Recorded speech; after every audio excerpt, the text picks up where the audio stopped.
Gente, ó, o seguinte, vamos começar falando dele. O ex-procurador Deltan Dallagnol falou agora há pouquinho, inclusive, no Salão Verde da Câmara dos Deputados nessa tarde. Ex-procurador, agora deputado cassado por unanimidade pelo TSE. Ele foi o coordenador da Força-Tarefa da Operação Lava Jato e ele disse o seguinte na Câmara: minha cassação é festa para os corruptos. O relator dos recursos no TSE, o Benedito Gonçalves, entendeu que o ex-deputado se demitiu para evitar punição em processo interno. E aí, Urian, eu começo com você. Foi um abuso, digamos assim, do TSE ou não? O que você acha? Bom, começamos já polêmico. Já joga a batata quente, entendeu? Aí eles vão lá se... Eu acho que o mais importante é a gente começar falando sobre as consequências disso. Eu não sei qual que é o formato aqui, se normalmente vocês olham um pro outro ou se olham pra câmera. Não, fica à vontade. Não, vamos se olhando aqui, desencana de câmera.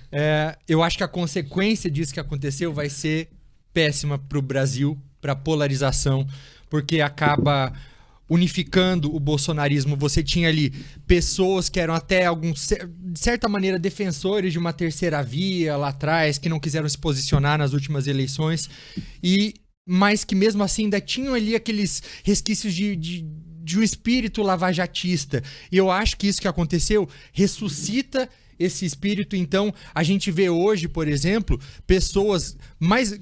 com todas as críticas que a gente possa ter, mas pessoas como Kim Kataguiri, que está mais ali no meio, se unindo e tendo o mesmo posicionamento novamente do que pessoas que aí são do extremo, como Bia Kicis, Eduardo Bolsonaro. Eduardo Bolsonaro já fez um tweet falando que nós avisamos no ano passado. Então, começa a legitimar também todo aquele discurso de perseguição que os bolsonaristas falam que passariam. E a custo de quê? Se fosse alguma outra pessoa que não tivesse envolvida na Lava Jato, será que teria também todo esse trabalho de você querer prender? Então, eu acho que para o país como um todo isso não vai ser bom, porque fortalece o movimento que a gente está quase conseguindo dar uma rasteira. Vamos lá. Acho que a justiça tem que valer para todos. Não foi uma decisão de uma canetada, como o Deltan falou. Foi uma decisão unânime do Tribunal Superior Eleitoral, inclusive pelos ministros indicados pelo Bolsonaro, né? Então essa onda, agora não, é uma injustiça, estão querendo ir pela Lava Jato, patati patatá. Na boa, foram os ministros indicados pelo Bolsonaro que encontraram na lei da ficha limpa, lei apoiada pelo próprio Deltan, que ele fugiu para não ser condenado, fugiu do Ministério Público para não ser condenado e para não se tornar inelegível. Para mim não se trata aqui de gostar ou não gostar da Lava Jato. Eu tenho uma postura muito clara. Para mim o Deltan era o técnico de um dos times que combinava o resultado com o juiz, que era o Moro. Eu acho isso, o Supremo acha isso, a maioria dos juristas do mundo acham isso. Mas não é esse o caso. O caso é que se a justiça vale para todos, não dá para querer aceitar numa determinada situação e não aceitar em outra determinada situação. O Tribunal Superior Eleitoral tem vários juízes do Supremo. O mesmo Supremo que referendou a prisão do Lula. Então lá atrás podia e depois ele muda atrás, não pode mais. E então eu só concordo com a justiça quando está a meu favor. Acho que o que vai reconciliar o Brasil não é a cassação ou não de um determinado deputado. O que vai reconciliar o Brasil é a volta do Estado Democrático de Direito. E essa volta do Estado Democrático de Direito, esse fortalecimento das instituições, se dá mostrando que a justiça não tem lado. Portanto, eu acho muito salutar para a democracia, acho muito salutar para a história que a justiça seja feita. E quem está falando aqui é um cara que acredita de verdade que só em última consequência o voto do povo deve ser cassado. Se fosse uma decisão unilateral, eu seria o primeiro a ser contra. Agora, o que aconteceu é o que está previsto na legislação, é o que está previsto na lei da ficha limpa, e é muito engraçado alguém que defendia a ficha limpa, a lei da ficha limpa, agora falar, bom, não é bem assim. Eu acho que aí tem um pouquinho de... Eu entendo, concordo com muita coisa do que o Renato está falando, mas... parece que o PT E, gente, eu não sou, pelo amor de Deus, eu não sou bolsonarista em nenhum momento. Eu não votei no Bolsonaro nessas eleições, eu votei no presidente Lula. Mas eu acho que eles tentam aí passar uma superioridade moral nisso tudo. Assim, eu não vejo, realmente, moralmente falando, uma diferença entre se isso que eles dizem que o Deltan fez, que foi deixar o Ministério Público para poder se esquivar de acusações, eu não vejo isso sendo moralmente diferente da Dilma tentar dar o ministério pro Lula, para ele ter foro privilegiado, sabe? Então eles tentam ali passar uma imagem que não cola ainda e que acaba beneficiando os dois lados, tanto deles, porque acaba limpando, entre aspas, a imagem do Lula de corrupto, disso tudo, e acaba também fortalecendo o Bolsonaro. Então, para polarização, isso acaba aumentando. Agora, pensando na lei, né? O ministro disse que eram 15 procedimentos administrativos que podiam produzir fatos que poderiam, no último caso, fazer com que ele perdesse o cargo. Tem um fato aí, né? Tem um fato, mas também tudo isso pode ser interpretado. Ó, uma opinião do jurista do Miguel Reale Júnior, por exemplo. Ele disse o seguinte, que a lei da ficha limpa é bastante precisa ao dizer, ao dizer que quem pede exoneração, tendo processos administrativos disciplinares, pode ser declarado inelegível. Não era o caso do Deltan, que ele tinha as apurações ainda em andamento. Então não é que você tinha ali todos esses processos já abertos quando ele foi declarado que estava tudo bem para ele poder concorrer. Mas tinham vários, né? Tanto que ele renunciou porque já estava sendo aberto o processo. Eu acho que tem uma diferença bastante clara aí entre o que foi, entre o que é ou não moral, que é um tipo de discussão, e o que está ou não está na lei. Tem em algumas esferas. Primeiro, tanto a lei, o que é comum? Tanto a lei quanto a discussão moral cabe interpretação. A diferença é que a discussão moral não tem um fórum, a lei tem, a justiça. Nós podemos discutir se o ato da Dilma nomear o Lula, ele era legal ou não legal. Eu, particularmente, acho que isso é prerrogativa do presidente da República. Mas o fato é que um juiz do Supremo, Gilmar Mendes, deu uma canetada e impediu com que o Lula virasse ministro da Casa Civil da Lula. E a decisão da justiça foi cumprida. Por mais que eu não concorde com ela.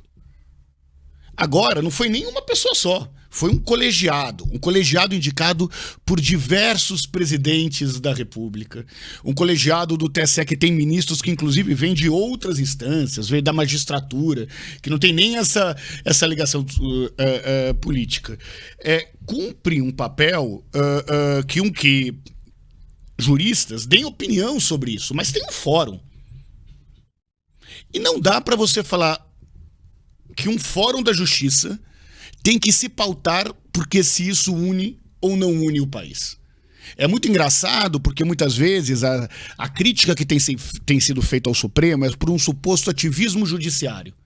Só que essa crítica só existe quando o ativismo vai para um lado. Quando vai para o outro, não é ativismo. Então, para unir de fato o Brasil, a gente precisa que as decisões de justiça sejam de fato respeitáveis. E a pessoa que dizia, a torta e a direita, que a justiça tem que valer para todos, tem a obrigação moral aí de reconhecer o poder do TSE. Orian, mas você acha que teve perseguição? Que é esse o foco agora que o ex-procurador, ex-deputado agora está colocando, né? Eu acho que não cabe a mim dizer que houve perseguição. É óbvio que ele vai tentar se defender de todas as maneiras possíveis, é legítimo, ele ainda vai tentar recorrer, por mais que provavelmente não vai dar em nada, vai ter que tentar entrar ali no STF. Mas não acho que cabe a mim. O que eu analiso e meu foco é polarização, é democracia, é no longo prazo para a gente não fortalecer dois movimentos, dois lados que nos trouxeram a realmente estar hoje aqui discutindo isso. Uhum.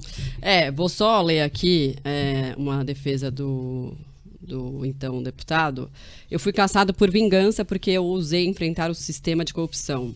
Ele foi eleito por 344 mil votos no Paraná no ano passado. O ex-deputado afirmou ainda que os ministros do TSE utilizaram uma inelegibilidade imaginária para cassar o seu mandato, uma vez que ele não há processos administrativos disciplinares abertos contra ele.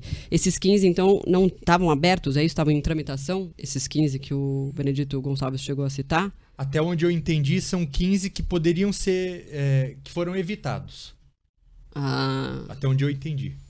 Porque todos os processos passam a ser evitados na medida em que ele deixa de ser um funcionário público. Mas eu tava te ouvindo e fiquei com uma dúvida, assim. Ele foi perseguido exatamente por quem? O Cássio Nunes Marques tinha razão para perseguir? Os outros ministros bolsonaristas que teve o apoio, o Bolsonaro que teve o apoio do Deltan no Paraná, assim como teve o apoio de Sérgio Moro no Paraná, eles teriam motivo para perseguir alguém que o apoiou? A votação foi unânime. Então eu acho muito jogar para a torcida a narrativa de que eu fui perseguido. Se juízes indicados pelos seus aliados políticos votaram pela inelegibilidade da candidatura. Eu não acho que teve uma perseguição ativa. Também não cabe a mim dizer isso. Mas que houve, sim, um benefício para o lado bolsonarista disso acontecer e de conseguir, com isso, aumentar esse discurso que realmente está unindo aí Nicolas Ferreira, Bia Kicis, Carla Zambelli, Eduardo Bolsonaro. Que inclusive estavam com ele na coletiva. Exato. Então, querendo ou não, você teve juízes bolsonaristas, juízes, não posso nem falar isso, juízes bolsonaristas. Juízes indicados pelo Bolsonaro. Mas você teve... Se houve uma perseguição...